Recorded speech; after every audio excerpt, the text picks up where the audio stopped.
Mozambique was one of the most mined countries in the world when its civil war ended in 1992. Around 1 million lives were claimed by the war, with a further 5 million people displaced from their homes. Today, it is free of all known mines. The journey to a mine-free Mozambique has taken over 20 years. It's important to look at the whole country since 1992, when the peace agreement was signed. And that very year, half of the country, or more than that, was mined. Meaning that the access to land, for instance, was impossible. Access to critical infrastructure was impossible at that time. The Halo Trust has been there from the start, initially working in the northern provinces in 1993, before moving into the central and southern provinces in 2007.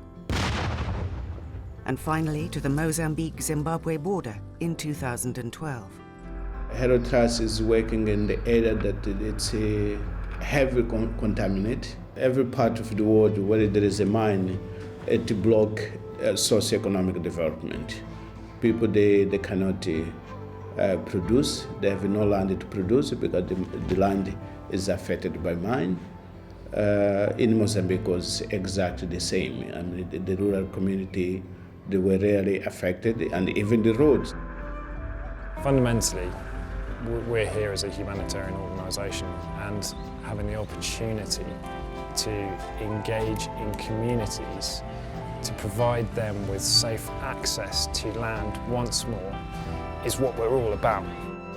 During its 22 years, Halo created jobs for over 1,600 Mozambican men and women who were trained to clear the land.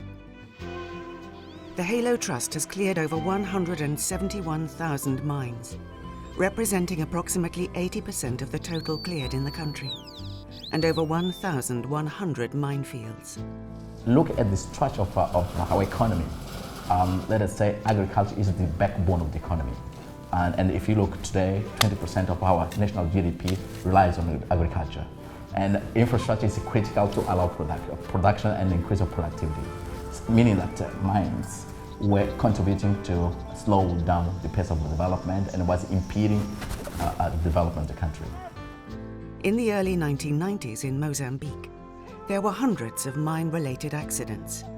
Well, like most African countries, Mozambique is no different. Agriculture is a large part of the daily life here and the subsistence for many, many people.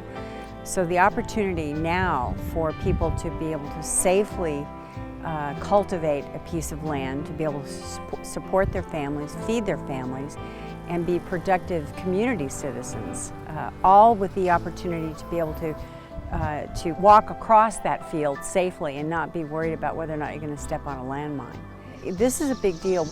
The country was officially declared mine-free in September 2015.